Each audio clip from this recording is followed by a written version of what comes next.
जब हमारे संविधान की रचना हुई थी तब उसमें 22 भाग थे। इन्हें अध्याय के रूप में समझा जा सकता है। हर भाग में कुछ अनुच्छेद होते हैं। हालांकि समय समय पर होने वाले संशोधनों के कारण आज भागों की संख्या कुल 25 हो गई। इस प्रकार प्रारंभिक संविधान में 395 धाराएं या आर्टिकल, 8 अनुसूचियां थीं, जो कि 448 धाराएं और 12 अनुसूचियां हैं। संविधान के भाग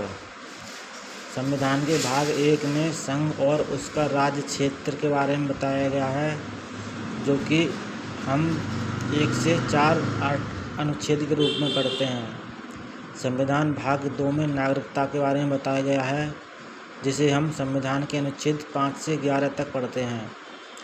जबकि संविधान के भाग 3 में मूल अधिकार के बारे में बताया गया है, जिसे हम संविधान के अनुच्छेद 12 से 35 तक पढ़ते हैं। और संविधान के भाग 4 में नीति निर्देशक तत्व अनुच्छेद 36 से 51 तक बताया गया है। संविधान भाग 5 में अनुच्छेद 52 से 151 तक बताया गया है।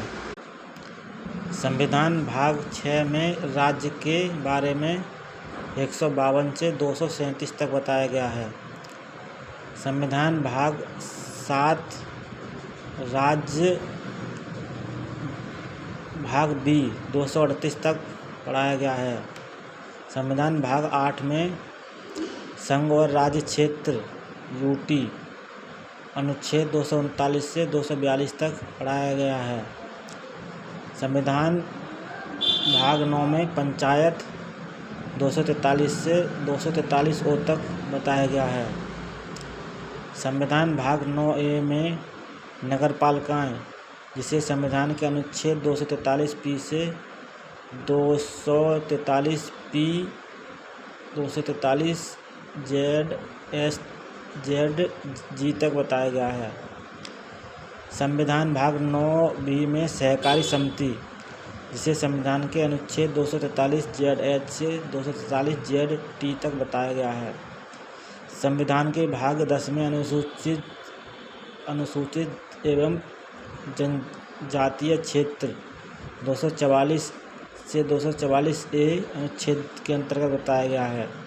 संविधान के भाग 11 में संघ और राज्य संबंध 245 से 263 तक बताया गया है।